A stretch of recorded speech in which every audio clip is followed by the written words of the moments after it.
Salve, salve, rapaziada. Tá vendo esse resultado aqui? É falso. Se você quer ter resultado de verdade, eu vou disponibilizar para você um mini curso gratuito onde João Castanheira vai te ensinar a viver de internet. Garanta sua vaga no primeiro link da descrição. Disso. O Então, que acontece quando Jesus voltar? Tipo, a Bíblia fala? fala. O que acontece exatamente? Bom, em primeiro lugar, a Bíblia fala que será um acontecimento extraordinário. Ele virá nas nuvens do céu com poder e grande glória. Todos os anjos virão com ele. Os mortos em Cristo ressuscitarão primeiro. Aqueles dentre nós que estivermos vivos seremos arrebatados para o encontro com o Senhor nos ares. E ele nos levará e aí fará tudo novo. Que o Apocalipse fala, depois vai ter um período de 1000 anos. E aí fala, eis que crio novos céus e nova terra. Porque o primeiro céu e a primeira terra passaram e o mar já não existe. Não é que não vai ter praia. O mar é a divisão dos povos, no Apocalipse. E ele fala, eis o tabernáculo de Deus com os homens. Deus vai enxugar dos olhos toda lágrima. Já não haverá mais morte, nem pranto, nem dor. Eu estou aguardando a volta de Jesus. Não sei quando será. A gente pode ter indícios proféticos, como a de Daniel lá, que apontam que estamos vivendo tempos solenes.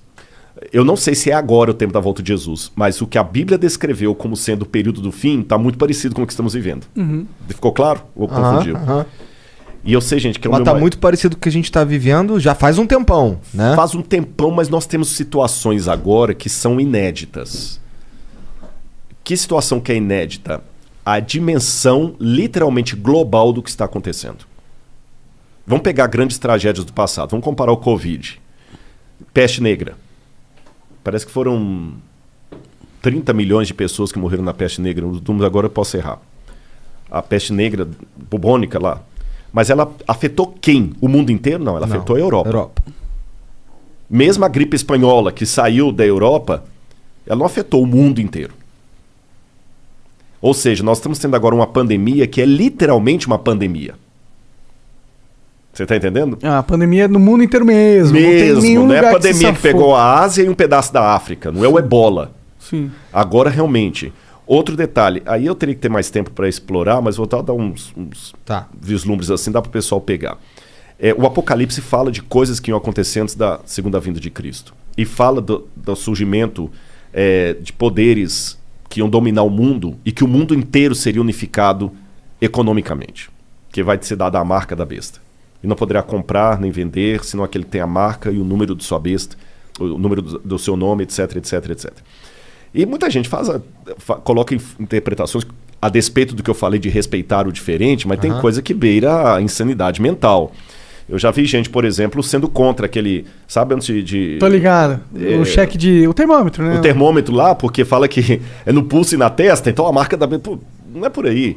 Nos anos 60 tinha um cara falando que a besta do Apocalipse era a TV e que as duas anteninhas eram os dois chifres da besta. Pô, não tem nada a ver. Então, eu acho que não é por aí que a coisa vai. Mas quando você faz um estudo da Bíblia mais sério, você vê que ali falava que ia chegar um tempo em que o mundo inteiro ia estar unificado economicamente. E que o mundo vai admitir a besta como a salvadora dos problemas do mundo inteiro. Então não pode ser uma Roma que dominou apenas Europa e África e Ásia. Não pode ser também uma Babilônia que pegou só o pedaço ali do Iraque, nem a Pérsia que pegou mais do Irã. O anticristo é um governo mundial, que vai ter um controle mundial. E muitas coisas que há décadas atrás eu não teria como responder para vocês, ainda que hipoteticamente, hoje que no campo das probabilidades eu tenho. O mundo hoje não precisa estar unificado em termos de países para que tenha um domínio mundial. Eu tenho consciência, gente, que o que eu estou falando está beirando muito a teoria da conspiração. Vai. Eu sei que está beirando, Mas sabe, não se falsifica uma nota de $3. Por que não falsifica uma nota de $3?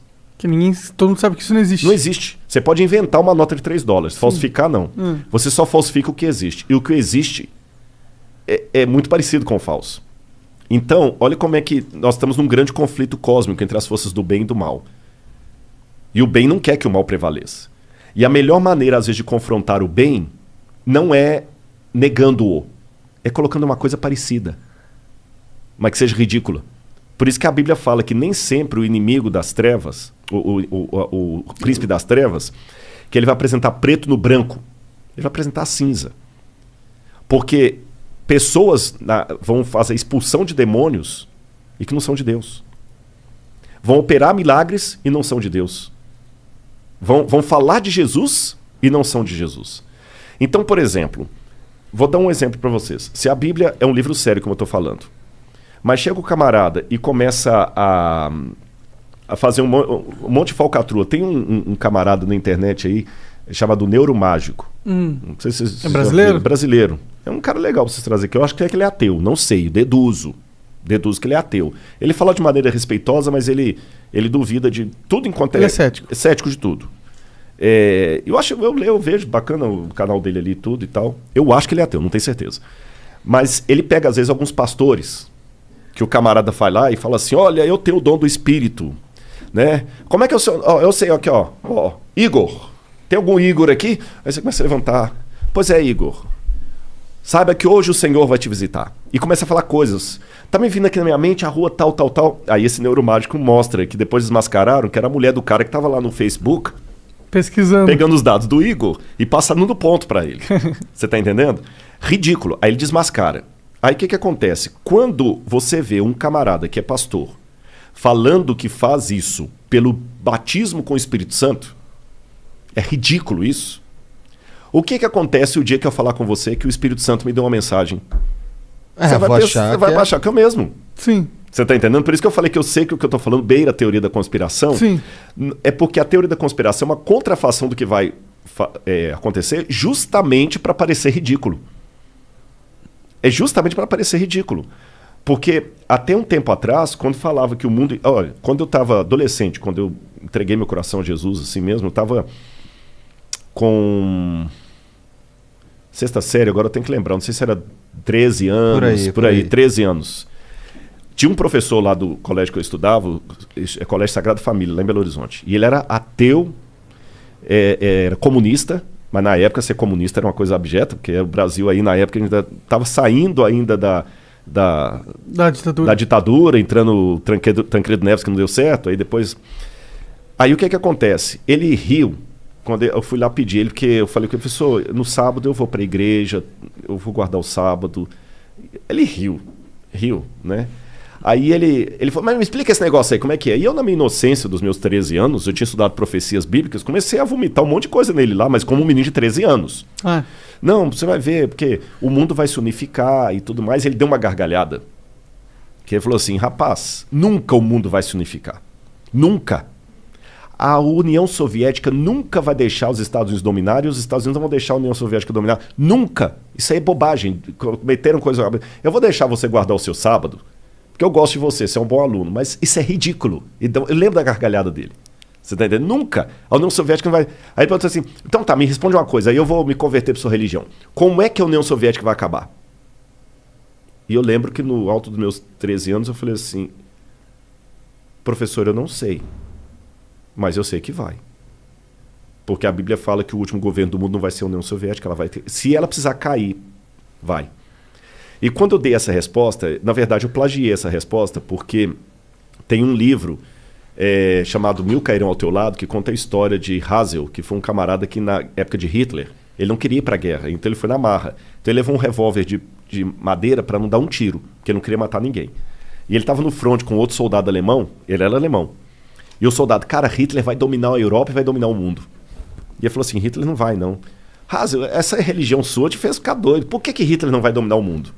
Ali no fronte, com bala comendo para todo lado, ele pegou um caderninho e explicou aquela profecia de Daniel 2. Olha, da profecia de Daniel 2 falou da Babilônia, da Medopérsia, da Grécia, de Roma, e Roma dividida até o fim. Não tem espaço para o Reich na profecia. Então Hitler não vai dominar o mundo. E de fato o Hitler não dominou. No livro mostra lá. Então eu falei a mesma coisa. E ele falou, mas como é que Hitler não vai dominar? Nós estamos ganhando. Ele falou, não sei, mas não vai. Com o professor eu falei a mesma coisa. Eu falei, não sei, professor, mas a Rússia vai cair, a União Soviética vai cair. E pouco tempo depois, você tem a perestroika, a glasnost, a queda do Muro de Berlim, e ninguém fala em União Soviética mais. Eu não falei aquilo por profecia, mas eu falei por... Porque você acreditava que não era um momento que não tinha acabado ainda a profecia. Exatamente. E eu não sabia como, mas ia acontecer. Sim, então hoje eu não tenho os detalhes. Mas eu tenho um mundo caminhando a passos largos para aquilo que o Apocalipse fala. O Apocalipse fala o seguinte, que ia chegar o tempo em que Deus teria que destruir os que destroem a terra. Apocalipse 11, 19. Destruir os que destroem a terra. Quando você lê isso no grego, Igor, tá bem assim, os que estão destruindo a terra, regue, a terra, o planeta redondo. Agora, o que acontece? Na época que João escreveu isso, o mundo não tinha como ser destruído pelo ser humano. Só em 1935 foi publicado o primeiro livro falando de poluição e destruição da Terra, que foi de Rachel Carson. O Apocalipse foi escrito no ano 97, 1935, faz a conta aí. E agora o mundo pode ser destruído. E o Apocalipse fala de pragas de Deus que iam ser enviadas à Terra. E gotas dessas pragas cairiam antes do fechamento da Porta da Graça para servir de evidência do que vai vir. E sabe uma das pragas? Vou falar de duas, para não assustar vocês. São similares às pragas do Egito. Uma delas no Apocalipse fala o seguinte, que o anjo derramou sua taça sobre os rios e fontes d'água, e eles se tornaram como sangue de morto.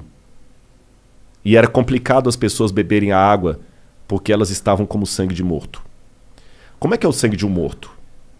Não é vermelho. É viscoso, escuro, quase coagulado. Como é que está o Rio Tietê? Tá nisso. Como é que está a Lagoa Rodrigo de Freitas?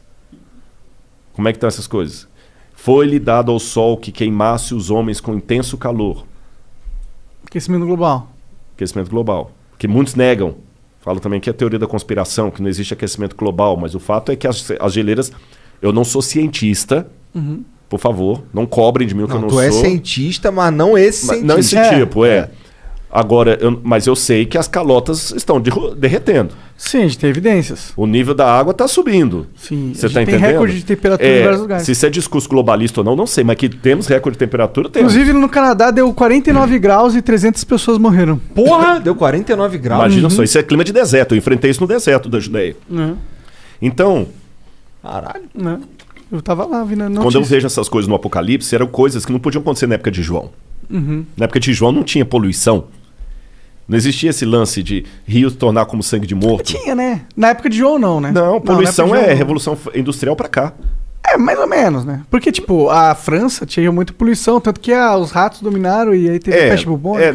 Mas aí não é bem... É que a poluição, você fala, é poluição do ar. Do ar, sim, não da rua da cidade. Exatamente. Entendi. É poluição do ar mesmo, da natureza. E você tinha os grandes centros contaminados. Mas hoje você tem a natureza. E Paulo fala que a natureza geme com dores de parto aguardando a redenção dela. É coisa pro nosso tempo. Então hoje não, hoje você tem realmente uma atmosfera sendo poluída, e mesmo que eu jogar a Bíblia para lá, sem querer ser pessimista demais, se eu ouvir só alguns cientistas, porque a ciência também não é uma... A ciência não é uma ciência exata. Sim, não é uma... Não é um consenso. Não tem um consenso. Às vezes eu brinco parafraseando uma piada que eles contam dos judeus, às vezes dependendo do lugar você tem 5 cientistas conversando e vai sair 6 ideias. Né? Porque mesmo os caras às vezes não tem, mas de modo geral, se você conversar com alguns cientistas aí que estão preocupados com a ecologia... Dentro de pouco tempo não vai ter mundo para suas filhas. Não vai ter. A água, gente, a água está com os dias contados, a água potável. Não vai ter água para todo mundo. Não estou querendo ser catastrofista, não, mas é a realidade. É só ler. Vocês estão entendendo? Então, quer dizer, o mundo marcha para o fim, seja pela profecia bíblica, seja pelas evidências que alguns estão nos alertando. Aquele Doomsday Clock. Doomsday Clock, Como é que fala em português? Doomsday Clock, o relógio da catástrofe, do apocalipse, que os camaradas colocaram lá. São cientistas sérios. Doomsday seria o dia... Da hecatombe. Hecatombe agora desculpa. Hecatombe. Não sei se aqui diz relógio do juízo final. Juízo final. Foi uma paráfrase. Né? Mas o relógio do juízo final, pra você ver, foram cientistas, não um grupo de pregadores loucos na praça. Quanto é que tá marcando agora? 11h55? Não, nós estamos a 100 segundos da meia-noite. 100 segundos. Confere aí se eu tô falando. Então... 100 segundos. Caralho, não é 100 segundos, não?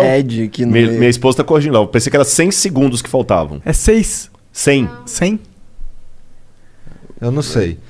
Quanto tempo falta pra minha... Não, minutes não.